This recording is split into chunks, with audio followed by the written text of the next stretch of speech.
Good afternoon, dear speakers.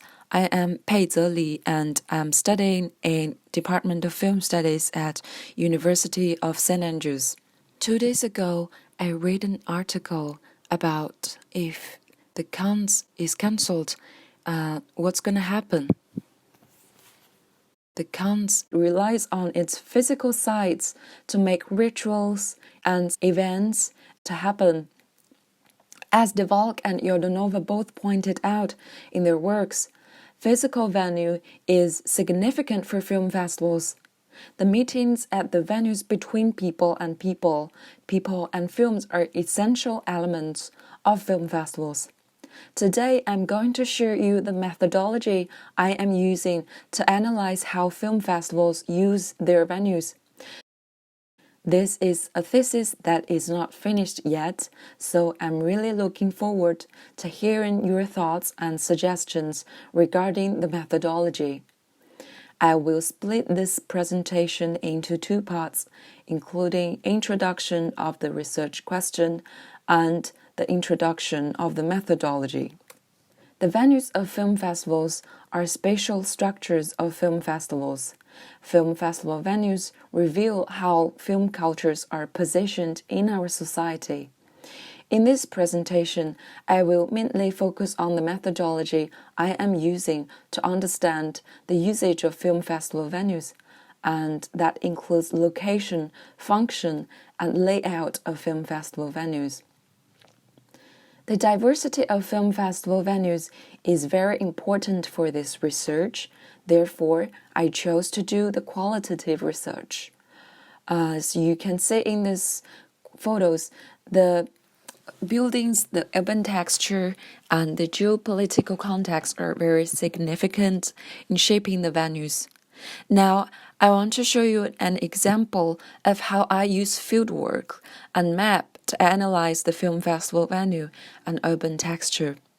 One of the fieldwork I did is at an A-list film festival in China, and that is the Shanghai International Film Festival.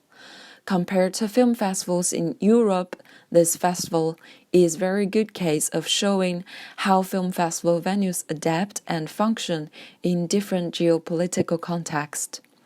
First, I attend the events at these film festivals to see how buildings organize the space of film festivals.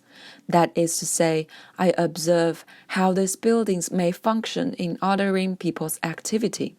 So I went to the Shanghai Exhibition Center and walked into it to see how the market is organized in this building, what kind of activities are in this place, and how the architecture and the surroundings look like.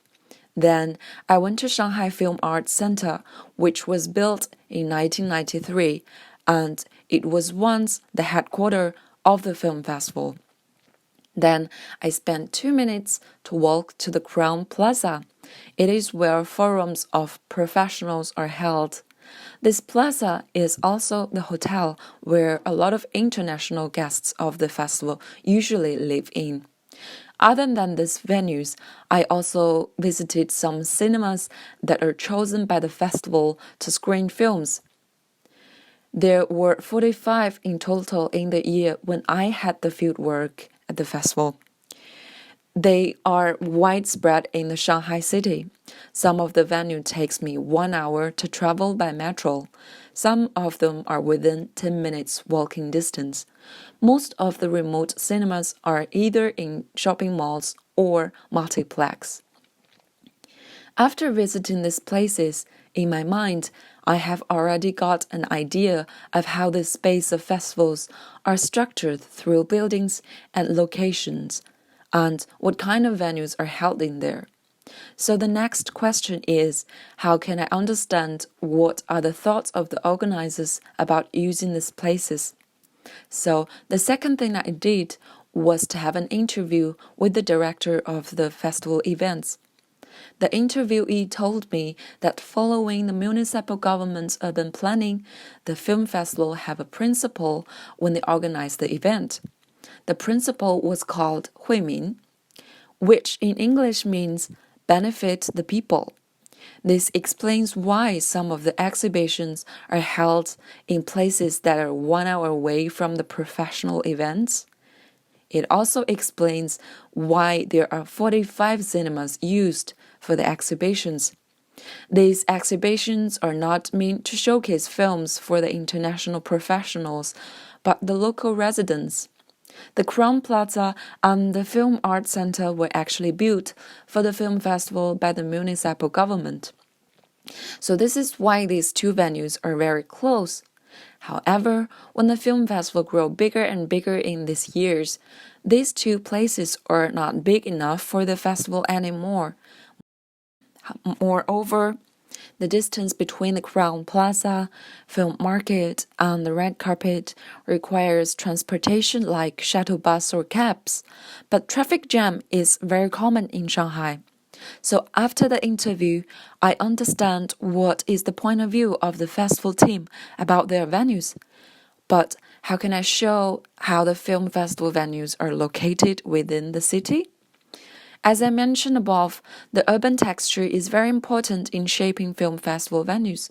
So I use map to show how the venues is located in Shanghai in different dimensions.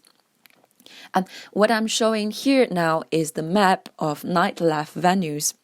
In this map, we are able to see the location of two sites, including Shanghai Exhibition Center, the Film Arts Center, and nightlife venues such as bar, club, live music venue, and cinema in Shanghai.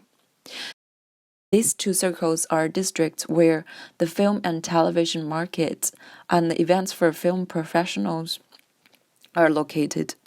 Within these two circles, around Shanghai Exhibition Center and the Shanghai Film Arts Center, it shows that this area gathers a lot of sites of cultural products. This area allows festival goers to experience the atmosphere of cosmopolitan in Shanghai. Clubs and bars can provide people the places of meeting and entertaining.